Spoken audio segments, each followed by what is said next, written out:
Jalan Aurel dan Atta Halilintar menuju hari bahagia mereka yang rencananya digelar pada 3 April 2021 mendatang kembali diguncang ujian.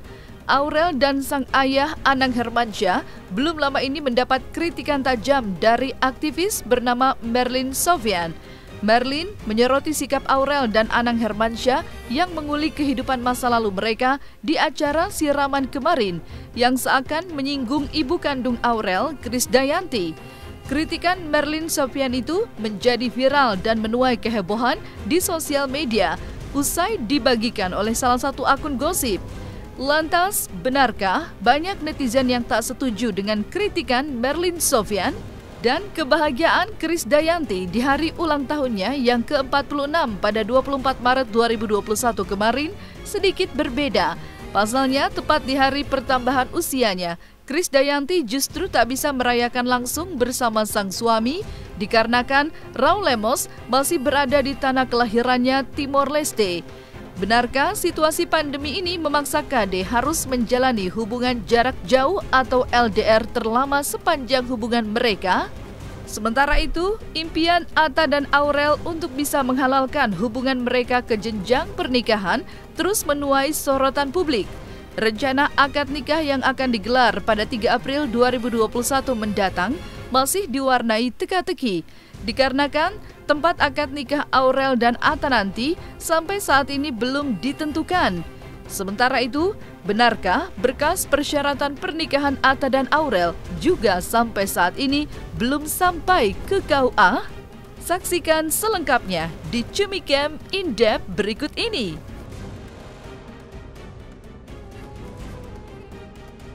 Hai Cumi Lovers, bersama Cumicam In-Depth kami sajikan kabar lengkap, mendalam, dan akurat dari narasumber terpercaya. Dan jangan lupa untuk like, subscribe, dan juga share channel YouTube ini.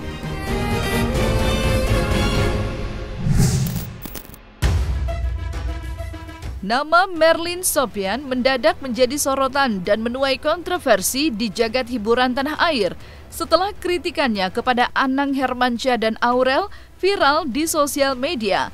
Lewat sosial media pribadinya, Merlin menyampaikan sejumlah kritikannya dengan menyoroti sikap Anang Hermansyah yang mengulik masa lalunya di momen acara siraman kemarin, yang mana Anang menceritakan masa-masa sulit mereka selama tinggal di ruko.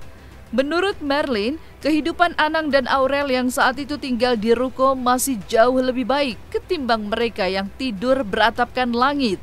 Selain itu, Merlin juga menyoroti perlakuan Aurel terhadap Krisdayanti, ibu kandungnya, berbeda dengan Ashanti. Meski kritikan Merlin itu viral dan heboh di sosial media, banyak netizen yang tak setuju dengan penilaian dan kritikan Merlin. Berikut kritikan Merlin Sofyan di salah satu akun media sosial miliknya. Akhirnya nulis tentang ini. Gemes aja, Aurel dan Anang ini duo keras hati yang tidak bersyukur dan memaknai hidup. Narasi yang disampaikan berulang-ulang tentang ini, tentang tempat hidup di ruko dan seterusnya. Padahal ruko mereka jauh lebih baik daripada mereka yang tidur beratapkan langit. Hidup mereka tetap jauh lebih beruntung dibandingkan dengan banyak orang. Dendam dan sakit hatinya tidak hilang di tengah hidup yang sudah membaik dan berkelimpahan. Pernah nggak sih Anang berpikir kalau dia tidak cerai, dia tidak akan sukses sekarang? Punya rumah miliaran lagi, istri jauh lebih muda dan cantik, bangkit berkarir lagi, punya usaha dan punya 2 anak lagi. Iya, karena cerita mereka dengan KD memang sudah harus usai, karena Tuhan sudah menyiapkan yang jauh lebih baik lagi. Seperti yang dia alami sekarang, punya keluarga bahagia. Meski perpisahan itu tidak enak dan disebabkan oleh sesuatu yang tidak diinginkan, untuk saya pribadi, perceraian itu juga jalan Tuhan memberikan kehidupan kita yang lebih baik. Coba kalau bertahan dengan suasana dengan kondisi yang mana memang sudah tidak sehat, korbannya semua yang ada di dalamnya. Karena bertahan atau berpisah, anak tetap menjadi korban. Karena kalau bertahan pun, suasana sudah tidak sehat. Apa mereka berpikir KD tidak sakit dengan perceraian itu dan kehilangan hak asuh anak? Perceraian itu menyakitkan untuk semua yang ada di dalamnya. Aurel ini pun sama, keras hati banget, merasa terzolimi sepanjang masa. Gesturnya menghadapi ibunya seperti menghadapi musuh. Memuja Ashanti tanpa berpikir bahwa Ashanti memang datang di saat yang tepat. Bukan yang menyulapnya dari itik buruk menjadi angsa cantik. Tetapi karena Tuhan mengirimkan Ashanti untuk menemani masanya bertumbuh. Iya, kalau sebagai ibu tiri yang baik memang sudah seharusnya. Karena ketika Ashanti memutuskan untuk menikah dengan Anang, sudah sepaket lengkap dengan anak-anak Anang. Aurel ini perempuan tapi sama sekali tidak ingat dan menghargai ibunya yang melahirkannya bertaruh nyawa. Saya sih gemes, lebih karena orang ini keras hati dan tidak memaknai hidup dan memang susah move on. Narasinya terzolimi melulu. Tak pelak, banyak netizen kembali mengkritik Merlin Sopyan lantaran terlalu cepat menilai dan menghakimi tanpa memahami terlebih dahulu posisi Anang dan putra-putrinya yang mengalami hal itu. Jalan Aurel dan Atta menuju hari bahagia memang tidak mudah dikarenakan ujian dan cobaan yang terus menerpa perjalanan mereka. Hal itulah yang membuat Aurel akhirnya menumpahkan kekesalannya di sosial media lantaran kerap kali dipojokkan dengan komentar miring netizen yang menyerangnya. Lewat sebuah foto kebersamaannya dengan Krisdayanti, Aurel pun menegaskan untuk tidak perlu mengusik hubungannya dengan ibu kandungnya yang telah berjalan begitu baik. Sementara itu, Krisdayanti pun juga memberikan suaranya dengan menjelaskan secara detail tentang penampilannya di acara pengajian kemarin yang menjadi sorotan netizen itu. Sebagai seorang ibu, ia pun memberikan semangat serta nasihat kepada Aurel untuk tidak terprovokasi dengan komentar miring netizen, termasuk postingan dari Merlin Sopyan. Sebetulnya nggak apa-apa lah, kalau misalkan kan nggak harus juga seragam. Yang penting oke lah kalau misalkan tema itu kan juga masih sesuai tema, turunan, tone itu kan juga masih sama. Aurel kasih tahu saya kalau misalkan dari baju klasik ke modern, ya itu wajib dia kasih tahu. Kalau warna, gradasi, tone itu masih turunan, jadi juga nggak boleh diambil sisi negatif bahwa saya nggak seragaman, nggak yang begitu. Semua masih satu tema, semua masih satu tone, dan warnanya masih nggak bias ya. Warnanya semua masih kolaborasi bagus kok, nggak ada masalah. Jadi bukan karena saya nggak dikasih seragam itu nggak, dan saya nggak masalahin gitu. Saya cuma ingetin gitu, jangan sampai terprovokasi oleh media sosial. Kalau di medsos itu kan orang ngasih informasinya tipis, kadang juga nggak bertanggung jawab, kadang bikin psikologi jadi turun. Jadi saya bilang nggak usah terlalu ini ya, membuka diri ke sosial media gitu ya. Jadi jangan khawatir juga, mereka tuh kan idola remaja, banyak yang mau mendoakan, ambil positifnya aja gitu, stay positif ya, gembira, terus semuanya bisa punya kondisi yang prima untuk menuju hari H, itu lebih penting ketimbang harus merasa sedih atau nggak ada yang perlu disedihkan, soalnya memang semuanya baik-baik aja. Sementara itu, kebahagiaan Krisdayanti di hari ulang tahunnya yang ke-46 pada 24 Maret kemarin memang sedikit berbeda dari biasanya. Selain masih dalam situasi pandemi, ulang tahun ke-46 KD tahun ini pun hanya bisa dirayakan tanpa kehadiran sang suami, Raul Lemos, yang saat ini masih berada di tanah kelahirannya, Timor Leste. Meski begitu, sejak kemarin kediaman rumah diva pop tanah air ini pun dibanjiri kiriman bunga dan makanan dari sahabat-sahabat dekatnya. Selain itu, di momen ulang tahunnya kali ini, KD pun mendapat sebuah hadiah ulang tahun spesial dari putri kecilnya, Almora, yang secara khusus menyanyikan sebuah lagu spesial untuknya. Lantas, bagaimana dengan Aurel? Benarkah KD belum mendapat ucapan selamat dari putri sulungnya itu? Hari ini senang juga karena kemarin rapat panja saya sebagai direkrut untuk menjadi anggota panja pengawas obat dan makanan. Harusnya hari ini, kemarin dan hari ini ada konsinyering untuk RUU Waspom, tapi hari ini ternyata dipercepat, jadi hari ini off, pas, jadi saya bisa di rumah. Dari subuh tadi sudah menikmati rasa syukur, dan teleponan sama suami, udah habis sembahyang subuh tidur lagi pelukan sama anak-anak. terus ya menikmati, syukur dengan menerima kiriman-kiriman dari sahabat, dari temen, baik itu ucapan, makanan, bunga yang nggak habis-habis. Jadi saya seneng lah, semua dapat bentuk syukur. Ya capek juga ya kalau terima surprise. deg-degan gitu ya. Kalau ini memang lebih sepi ya tahun ini, tapi nggak berkurang tuh nikmatnya. Saya senang aja gitu. Kemarin dia bikinin lagu buat saya itu, lagunya Amora tuh judulnya Hater. Jadi saya senang karena dia tuh lower jazznya tuh bagus di lagu ini, makanya saya coba rekam dan dibikin videonya, dan ternyata responnya luar biasa, dari mulai penyanyi jazz sampai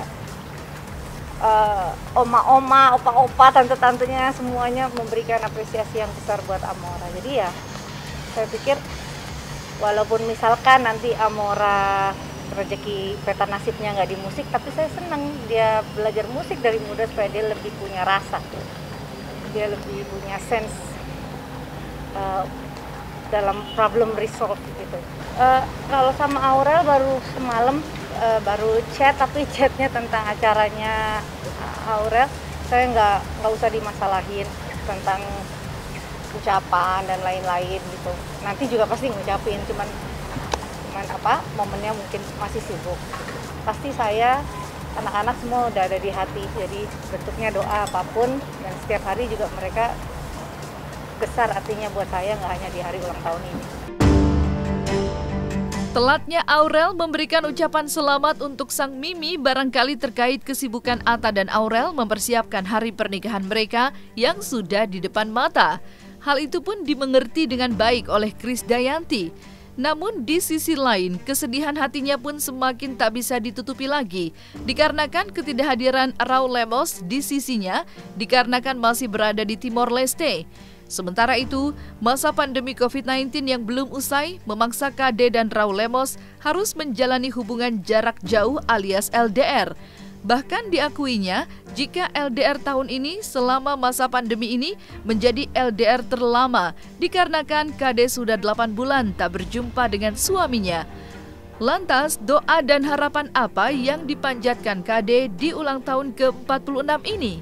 Saya rasa alhamdulillah kita diberikan usia panjang yang bahagia sampai sekarang, dan diberikan kesabaran yang prima itu buat saya, karena nggak semua punya kesempatan untuk memanage hidup yang banyak porsinya seperti saya ya. Maksudnya sebagai istri yang juga harus menjaga hati suami di saat LDR, itu penting. Dan saya baru pertama kali dalam 10 tahun saya anniversary sendiri, ulang tahun suami sendiri, ulang tahun saya sendiri. Jadi ini baru ngerasain pertama. Jadi pandemi ini memang banyak mengajarkan tidak saja kesempatan untuk lebih menjadi orang yang lebih menerima dan legowo dalam hidup, tapi juga harus bersyukur ya bahwa kita masih sehat, itu aja gitu, dibanding teman-teman atau saudara-saudara kita yang kadang sakit gitu karena COVID ini. Kalau komunikasi bagus itu aja buat saya udah luar biasa. Karena kondisi di Timor Leste ini kan memang benar-benar lockdown, yang udah transmisi lokalnya udah lebih dari 200 yang terjangkit COVID. Jadi bayangkan di posisi suami saya yang kantor aja itu mungkin cuma 100 meter tapi nggak bisa kemana-mana. Jadi tadi malah saya yang sarankan supaya Raul tetap mau beraktivitas olahraga, jemuran dan lain-lain. Kalau dari Juli 2020 ke sini berarti udah hampir 8 bulan, tapi kemarin Desember saya sempat stay 1 bulan di Timor Leste sebelum di total lockdown. Sekarang border darat, laut, udara semua udah close. Gitu. Bayangkan kalau misalkan dia paksa untuk datang kan harus isolasi 2 minggu, terus kembali lagi ke Timor Leste harus isolasi, buang waktu. Jadi saya masih ngambang ini, belum tahu gitu. Bener-bener LDR yang sekarang ini saya minta pikiran saya nggak kacau aja, maksudnya nggak enak kan gitu. Dulu pertama-tama ketika saya memutuskan untuk LDR memang suami di Timur kan dulu seminggu sekali datang ke Jakarta. Karena pandemi ini jadi semuanya tertahan kan, nggak bisa. Kalau dulu saya rasa bahwa suami jauh, dia memberikan saya ekstra apa ya, jadi saya boleh memutuskan apapun gitu ya, lebih punya kesempatan untuk bisa memutuskan segala sesuatu. Tapi kalau sekarang lebih pakai rasa karena kondisinya psikologisnya Raul juga terganggu dengan segala keterbatasan. Sebagai ibu tentunya masih banyak tanggung jawab saya untuk mengantar anak-anak ini ya. Tentunya kalau pencapaian nggak usah terlalu muluk-muluk ya, mudah-mudahan semuanya kita sehat, semuanya bisa selamat, terbebas dari COVID dan semuanya bisa pulih. Persiapan Aurel dan Atta menuju hari bahagia pada 3 April mendatang terus menuai sorotan publik, terkhusus mengenai tempat digelarnya akad nikah nanti. Aurel dan Atta kabarnya masih kesulitan menentukan tempat yang cocok untuk digelarnya akad nikah mereka. Meski sempat melakukan survei ke Masjid Istiqlal yang akan dijadikan tempat akad nikah, namun berhembus kabar jika Atta dan Aurel sepertinya tidak jadi melangsungkan ijab kabul di masjid terbesar se-Asia Tenggara itu. Lantas seperti apa komentar keluarga mengenai hal itu? Iya, lokasinya itu lagi didiskusikan karena memang kan kita itu dikabarin dalam artian gini, mereka melakukan kehati-hatian karena ini kan harus masih menentukan prokes harus tepat.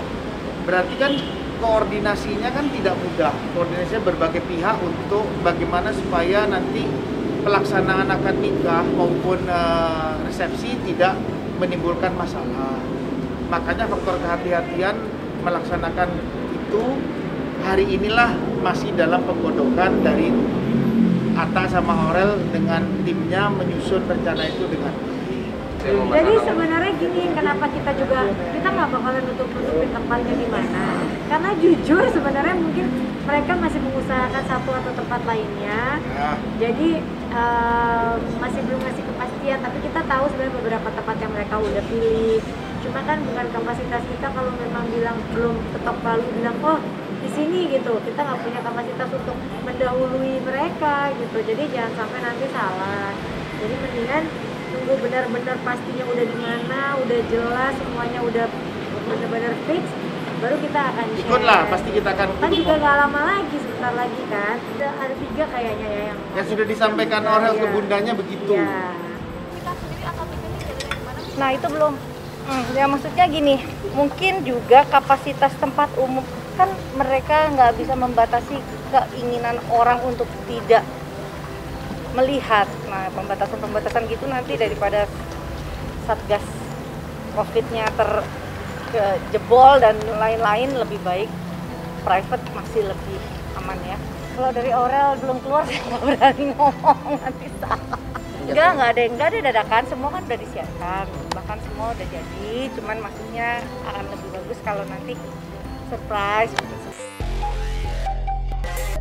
Selain tempat akad nikah, Atta dan Aurel yang masih menyisakan tanda tanya di benak publik, berkas persyaratan pernikahan Atta dan Aurel kabarnya belum sampai ke pihak KUA. Mengingat hari pernikahan mereka yang sudah di depan mata, Kepala KUA Kecamatan Setiabudi justru mengaku belum menerima informasi pendaftaran pernikahan Atta dan Aurel ke KUA. Sementara itu, pendaftaran pernikahan di KUA yang seharusnya diproses selama 10 hari kerja nanti, benarkah bisa dipercepat jika Atta dan Aurel juga mengurus surat dispensasi dari kecamatan?